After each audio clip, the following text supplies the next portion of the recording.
Hello, I'm Red, and welcome to the tutorial for my track sensors pack. My goal in this video is to go over everything the pack has to offer as quickly and as simply as possible. Before I get started, I just want to quickly thank you for downloading and trying out the pack. If you find yourself enjoying it and think others could benefit from it too, if you head over to the workshop and give it an upvote, that'd be super appreciated. Also, if you have the means and you appreciate the months of hard work that went into it, there is a donate link here if you'd like to donate to the project. So with that out of the way, first we're going to go over how to extract the pack. I know a lot of you already know how to do that, so I'll leave timestamps in the description so you can skip ahead. But what you're going to do is open up the pack, whether it be from the workshop or if you downloaded it from somewhere else. You're going to open it up in the editor, go to Extract Package under File. You're going to pick where you want it. You can leave the name. I'm just going to rename it as Tutorial Park, and we'll let it extract. This can take some time, so I will come back when it is done. Okay, it is done extracting, so if we open up File Explorer to the location we extracted it to, we can find our little tutorial park here. Inside is a scenery folder, and inside that is the folder that you can copy to your park. For the means of this tutorial, I'm just going to leave it here and work with the park as is, but this is the folder that you would want to copy over. So moving on, within this folder, if you want to take a look at it, there is a README HTML. You can just double click on it and it'll open it up in your web browser. The tutorial is going to cover most of this, but basically the main part is here. So every sensor has object properties. So if we double click on any sensor we put down, there's a lot of properties you can set on it. We'll get to that later. And then there's three primary ways that you can place a sensor: snap to mount, snap to track, or manual placement. I would say snap to mount is probably the easiest and the best looking, so we're going to start with that. The objects below all the sensors here in the center are the mounts that they can mount to. Each mount supports most sensors, if not all of them, but you can refer to this table in the README for which sensors won't work with specific mounts, but as you can see, most will. So the idea with snap to mount is you put your mount down first near the track. Now that can be done either just by manually aligning it to the track, or the mounts also have a snapping feature. So if we add, let's say, this mounting rail, we can spend time and align it and all that stuff, but in the properties of the mount, we can see that there's an option to enable snapping to track center of rails, or COR. So I'm going to turn that on. Now if I turn that on and I run the simulation, it's just going to be at 0, 0, 0 relative to the track. So if we fly over here, it's just kind of in the center of the rails.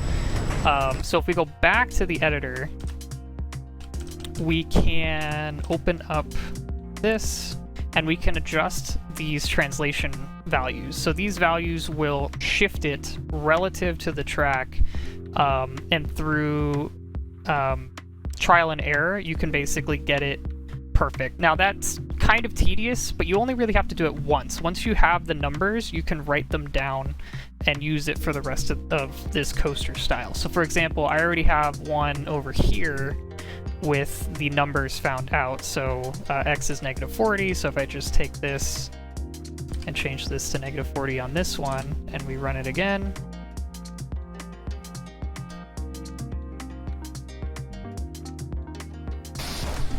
we can see that in the X direction, it is shifted over, and then you just got to find Y and Z, and then you're done. So I'm just going to delete this. So once you have your mount numbers figured out, you can place additional mounts. Like for example, this one, it's just floating above the track in a random spot, but because it's got the snapping turned on and the values correct, it will snap perfectly to the right spot on the track. If the mount is on a special track, like this one is here, you just want to make sure that you choose which special track you want it to move with. You can also change the mount's color here. So once you have the mount down, you can pick which sensor you want. I'm just gonna go with this one, for example, and we'll place it near the mount.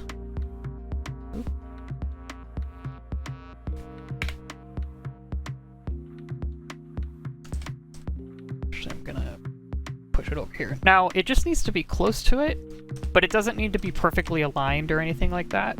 And to get this sensor to snap to this mount, we first open the mount and we grab its name. Now, don't change the name. If you change it, everything will break. But we're just going to copy the name.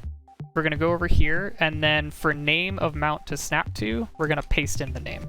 Now, by default, it's set to this mount, but if you're using a different mount, you would need to paste its name in there. Because it's moving with the special track, we're going to say it's this table. Dirty sensor basically just changes the textures to make it look like it's covered in oil and it's dirty. We can do that if we want. Flip mount orientation. So this will flip the mount on the back, but if you're snapping to a track mount, it will take care of that for you, so you don't need to worry about that. You can also hide the mount. You can hide the wire. These are also things that are controlled by the snapping system, so if you're snapping, you don't need to worry about these. You can disable the lights, the sensor lights on the sensor.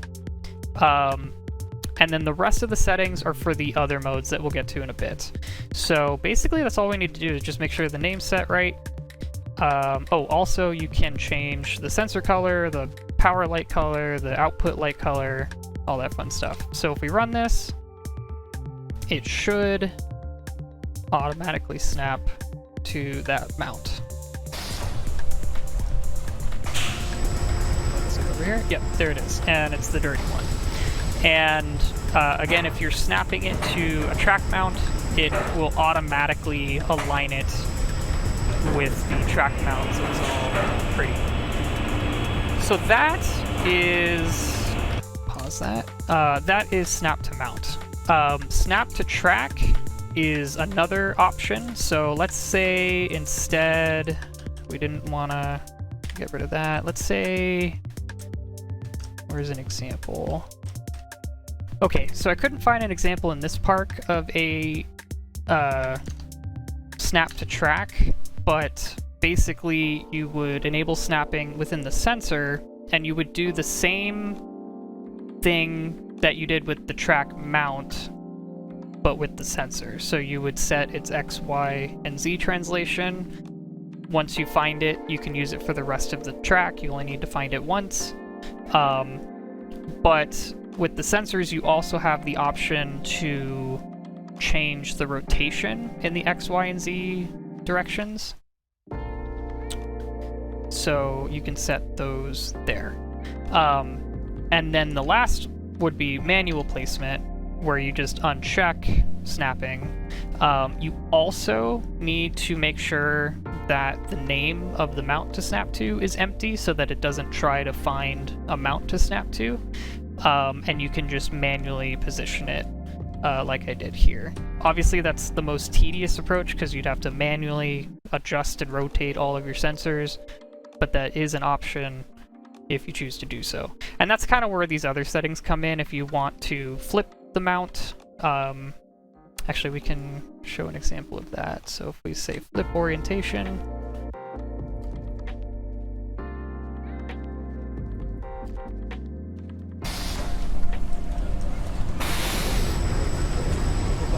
you can see that instead of this part being over here, it is flipped 180 degrees. One thing I forgot to mention about the track mounts is that they're completely scalable. So if this length isn't the right length for you, you can just go in here and change it to, actually, it's along the z-axis for length. So you can change the z value, and that'll make it like twice as long.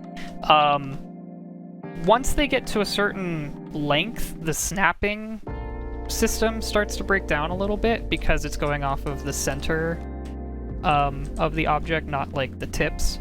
So if you have like a really long piece of straight track, I recommend doing maybe 2 times in length, but then line up a couple of these in a row instead of just doing one big long one, because it might snap to something else on the track.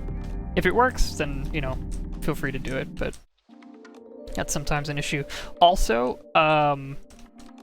for example, with this one, we can see that we're snapping it to the track and we have it all aligned, but the rotation is 180 degrees. So if we set this to 0, all the sensors will still snap to it properly, but they'll be pointing the wrong way. The only reason that is, see how they're kind of pointing to the left? That's just because this could be on either side of the track depending on the style.